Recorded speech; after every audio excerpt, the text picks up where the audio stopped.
situated in the northeast of the island of Ireland. A Brief History of the United States by John Bach McMaster. Chapter 1. The New World Found. The New World, of which our country is the most important part, was discovered by Christopher Columbus in 1492. When that great man set sail from Spain on his voyage of discovery, he was seeking not only unknown lands, but a new way to Eastern Asia. Such a new way was badly needed. The routes of trade. Long before Columbus was born, the people of Europe had been trading with the Far East.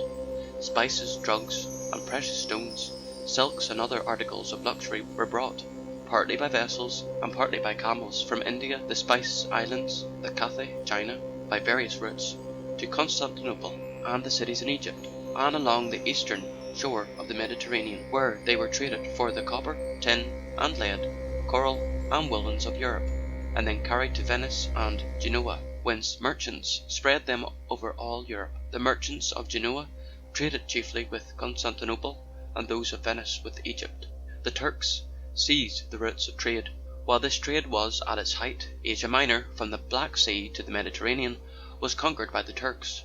The caravan routes across that country were seized, and when Constantinople was captured in 1453, the trade of Genoa was ruined. Should the Turkish conquests be extended southward to Egypt, as later they were, the prosperity of Venice would likewise be destroyed, and all existing trade routes to the Orient would be in Turkish hands. The Portuguese seek a new route.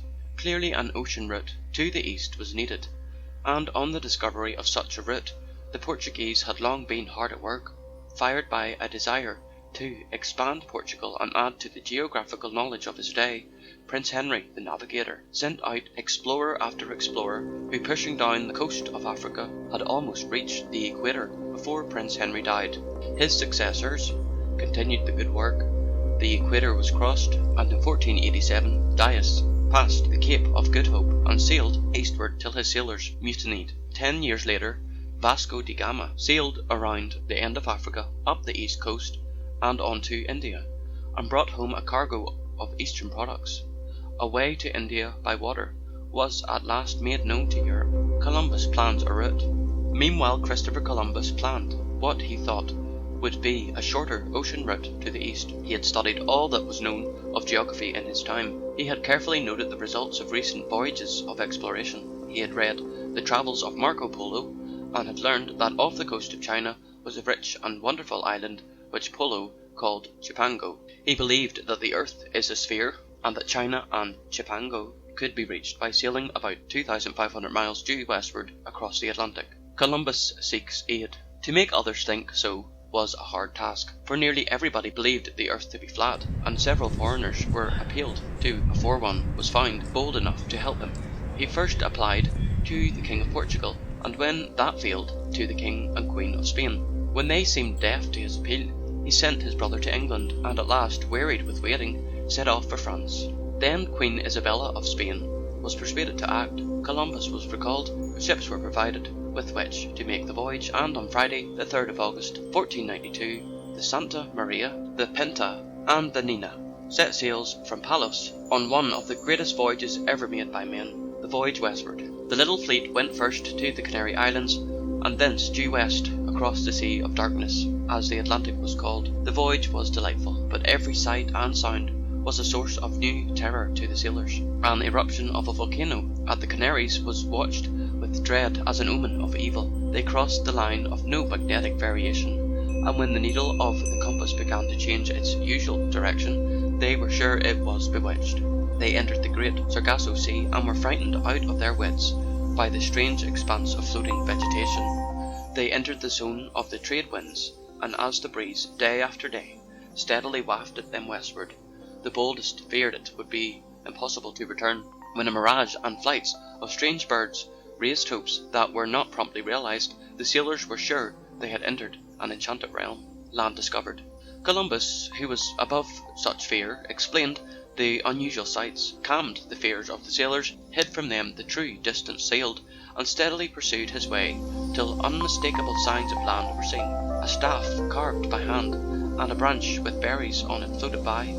Excitement now rose high, and a reward was promised to the man who first saw land. At last, on the night of October 11, Columbus beheld a light moving as if carried by hand along a shore. A few hours later a sailor on the Pinta saw land distinctly, and soon all beheld a few miles away a long, low beach. The voyage among the islands. Columbus thought he had found one of the islands of the Indies, as the southern and eastern parts of Asia were called. Dressed in scarlet and gold, and followed by a band of his men bearing banners, he landed, fell on his knees, and having given thanks to God, took possession for Spain and called the island San Salvador, which means Holy Saviour. The day was October 12, 1492, and the island was one of the Bahamas. After giving red caps, beads and trinkets to the natives who crowded about them, Columbus set sail to explore the group and presently came in sight of the coast of Cuba, which he at first thought was Chipango. Sailing eastward, landing now and then to seek for gold, he reached the eastern end of Cuba and soon beheld the island of Haiti. This so reminded him of Spain that he called it Hispaniola, or Little Spain, the first Spanish colony in the New World. When off the Cuban shore, the Pinta deserted Columbus. On the coast of Haiti, Santa Maria was wrecked to carry on back to Spain. Such therefore was the will of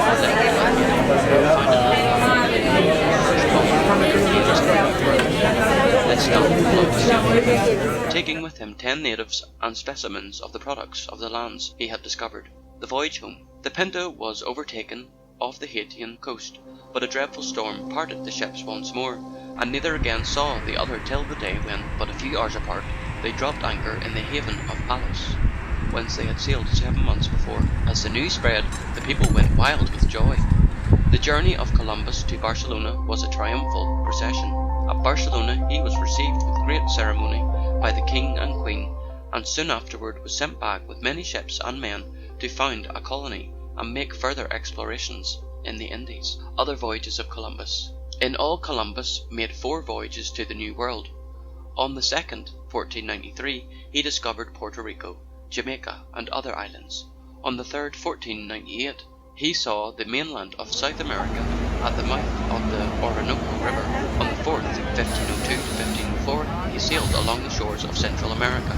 Returning to Spain, he died poor, neglected and broken-hearted in 1506. Columbus believed he reached the Indies. To his dying day, Columbus was ignorant of the fact that he had led the way to a new continent. He supposed he had reached the Indies. The lands he discovered were therefore spoken of as the Indies, and their inhabitants were called Indians, a name given in time to the copper-coloured natives of both North and South America. Spain's claim to newfound lands.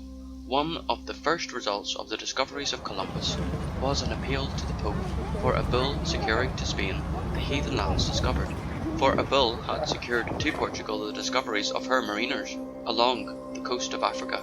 Pope Alexander VI accordingly drew a north and south line 100 leagues west of the Cape Verde Islands, and gave to Spain all she might discover to the west of it, reserving to Portugal all she might discover to the east. A year later, 1494, Spain and Portugal, by treaty, moved the line of demarcation to 370 leagues west of the Cape Verde Islands, map page 20, and on this agreement, approved by the Pope, Spain rested her claim to America. End of chapter 1 by John Bach McMaster. This recording is in the public domain.